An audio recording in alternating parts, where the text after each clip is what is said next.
नमस्कार किसान साथियों, इस वीडियो में हम लोग प्याज की तेज़ी मंदी के बारे में बात करेंगे कि पिछला हफ्ता कैसा गया था और आने वाले हफ्ते में किस तरीके की बाज़ार देखने को हमें मिल सकती है। उससे पहले अभी एक लेटेस्ट न्यूज़ आई है बांग्लादेश की तरफ से। बांग्लादेश के जो एक्सपोर्टर्स के ग्रुप थे, उन्होंने अपने सरकार से अर्जी लगाई है कि अब बांग्लादेश में प्याज का आयात किया जाए। इसकी सबसे बड़ी वजह यह है कि वहाँ पे जो प्याज का भंडारण किया जाना था, उस तरीके की क्वालिटी नहीं आ पाई थी। इस कारण जितने भी स्टॉकिस्ट थे, उनके पास पर्याप्त मात्रा में अभी स्टॉक नहीं रखा हुआ है।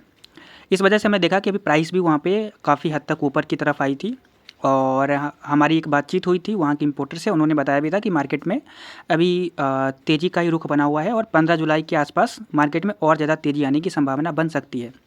उन्होंने ये भी बताया था कि 15 जुलाई के आसपास हो सकता है कि मार्केट में भारतीय प्याज का आयात शुरू हो जाए और इम्पोर्ट सुचारू रूप से दोबारा से खुल सकता है। इसकी बातचीत हमारी चैनल पे भी मौजूद है, उसको आप सुन सकते हैं।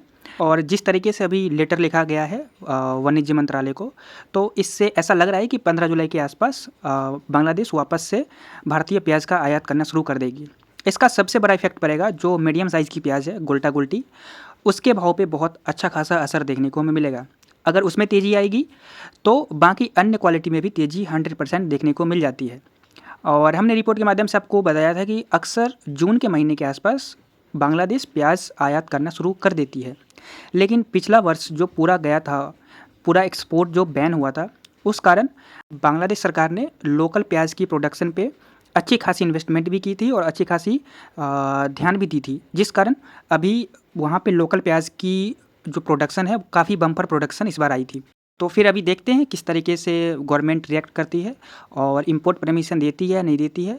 उसके बारे में जब आएगी खबर तो अच्छे से विश्लेषण करके और इसका इफ़ेक्ट क्या पड़ेगा मार्केट पे, उसके बारे में हम लोग चर्चा करेंगे। फिलहाल अगर मार्केट को देखें तो मार्केट पिछला हफ्ता पूरा एक रेंज में ही निकला है।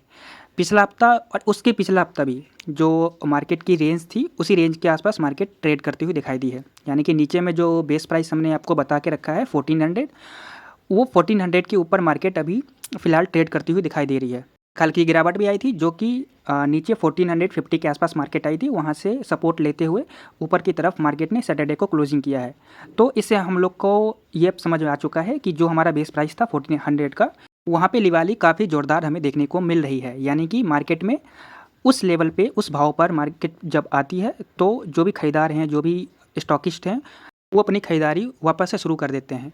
पर मार्केट ऊपर भी नहीं निकल पा रही है। इसका क्या वजह है? इसका सबसे मेन रीज़न अभी जो निकल के आई है वो ये है कि जो एक्सपोर्ट की डिमांड थी, उसमें काफ़ी कमी देखने को हमें मिली है। सिर्फ बांग्लादेश में ही नहीं, श्रीलंका, दुबई, मलेशिया इत्यादि जो भी देश हैं, वहाँ पे प्याज का निर्यात काफ़ी कम मात्रा में हमें देखने को इस वर्ष मिल रही है। अभी अगर डिमांड सप्लाई की बात करें तो भारतीय बाज़ार में अगले हफ्ते के बाद डिमांड में थोड़ी सी कमी देखने को हमें मिल सकती है। इसका रीज़न है सावन का महीना आने वाला है, जिस महीने में जो खपत होती है प्याज की, वो लगभग 25 से लेके 35% तक कम हो जाती है। तो इससे डिमांड में हल्की हमें कमी देखने को मिल जाएगी। मार्केट में उस तरीके की मंदी हमें देखने को नहीं मिलेगी। मार्केट इसी रेंज में घूमती हुई हमें नज़र आएगी, यानी कि नीचे में 1400 और ऊपर में 1600, इसके बीच में मार्केट ट्रेड करती हुई दिखाई दे सकती है। 1400 का लेवल लगभग 1 से 1.5 महीने के आसपास इसके ऊपर मार्केट आई थी, तब से मार्केट इसके नीचे नहीं गई है। और जब इसके ऊपर मार्केट आई थी, उसी समय पे हमने आप लोगों को बताया था कि मार्केट के लिए ये सबसे अहम एवरेज भाव है। ये जो 1400 में आपको रेट बता रहा हूँ, ये अच्छी क्वालिटी की पूरी मंडियों को मिला करके ये एवरेज प्राइस है। और इस भाव से आप लोग बाकी अन्य क्वालिटी की एवरेज निकाल सकते हैं। अगर एवरेज प्राइस अच्छी क्वालिटी की 1400 आ रही है, तो हल्की क्वालिटी की 1200 होगी, उससे हल्की क्वालिटी गोल्टा गोल्टी की 1000 होगी। तो इस तरीके से आप लोग निकाल सकते हैं। बट ये जो प्राइस है, ये average price all over India को मिला करके हमने ये निकाला है। अगर इसको डिटेल में देखें, मार्केट को डिटेल में समझने की कोशिश करें, तो मार्केट में जब तक 1400 और 1600, 1400 और 1600 भाव के बीच में मार्केट है, तब तक सामान्य रूप से ही मार्केट चलती हुई दिखाई देगी। कभी 50-100 रुपये तेज़, कभी 50-100 रुपये मंदी। 1400 के नीचे आते ही मार्केट में एक अच्छी खासी मंदी हमें देखने को मिल सकती है। इसका सबसे बड़ा रीज़न है कि जब मार्केट, मान के चलते हैं कि 1400 1400 के आसपास जब भी मार्केट आती है, खरीदार खरीदने को रेडी हो जाते हैं।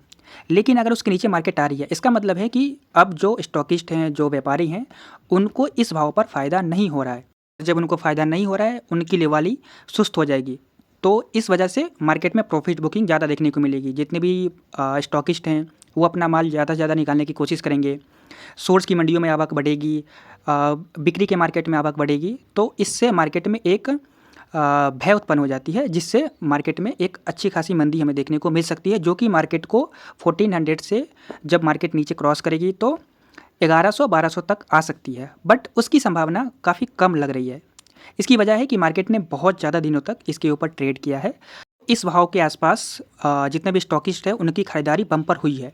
यानी कि अगर 1.5 महीने से मार्केट इसके ऊपर टिकी हुई है तो स्टॉकिस्ट हर दिन हर हफ्ते खरीदारी करते हैं, कुछ ना कुछ खरीदारी करते रहते हैं और अपने स्टॉक को भरते रहते हैं। पुराना स्टॉक निकालते हैं, नया स्टॉक अपने गोडाउन्स में भरते हैं।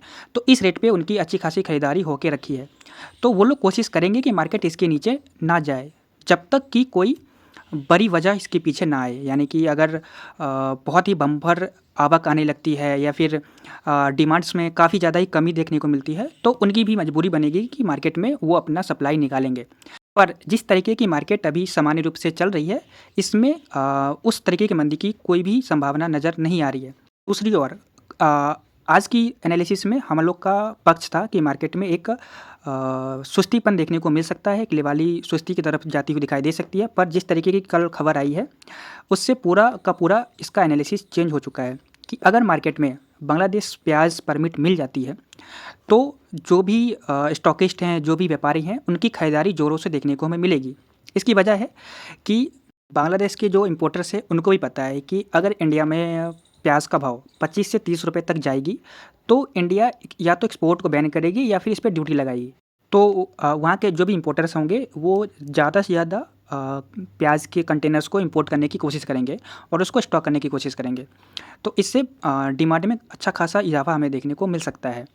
तो ये सबसे बड़ी वजह निकल के आ रही है कि मार्केट अभी थोड़ा-सा कन्फ्यूज़ है कि डिमांड किस तरीके की आएगी, सप्लाई किस तरीके की आएगी, इंडिया में डिमांड्स कम होने वाली है, क्या बांग्लादेश से वापस से इंपोर्ट परमिट मिलेगी? तो ये सारी चीज़ें जब अगले हफ्ते क्लियर होगी तो मार्केट को एक नया ट्रेंड मिलेगा और वो ट्रेंड या तो हल्की नरमी की तरफ होगी या फिर हल्की तेज़ी की तरफ हो सकती है। बट एक 100% ट्रेंड हमें अगले हफ्ते 15 जुलाई के आसपास तक मिल जाएगी।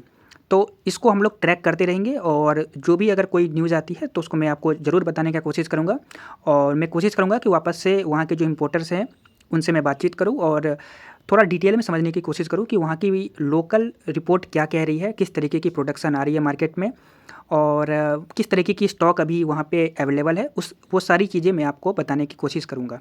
ओवरऑल अगर प्याज के मार्केट को देखें तो मार्केट की ट्रेंड साइडवेज से लेकर के ऊपर की तरफ ही है। यानी कि मार्केट सामान्य से लेकर ऊपर की तरफ ही जाती हुई दिखाई दे सकती है, क्योंकि नीचे आ रही है मार्केट, सपोर्ट ले रही है, ऊपर की तरफ निकलने की कोशिश कर रही है, नीचे अपने अहम जो सपोर्ट इसका है 1400 उसको नहीं ब्रेक कर रही है। तो जब तक इसके ऊपर मार्केट टिकी रहेगी, मार्केट की ट्रेंड पूरी तरीके से पॉजिटिव ही रहेगी। कुछ भी नई रिपोर्ट्स आती है या फिर इसकी तेज़ी मंदी में कोई भी डिफरेंस आएगी तो मैं पूरी तरीके से आपको बताने की कोशिश करूँगा और अच्छे से इसका विश्लेषण करने की भी कोशिश करूँगा। तब तक के लिए बने रहे हमारे साथ।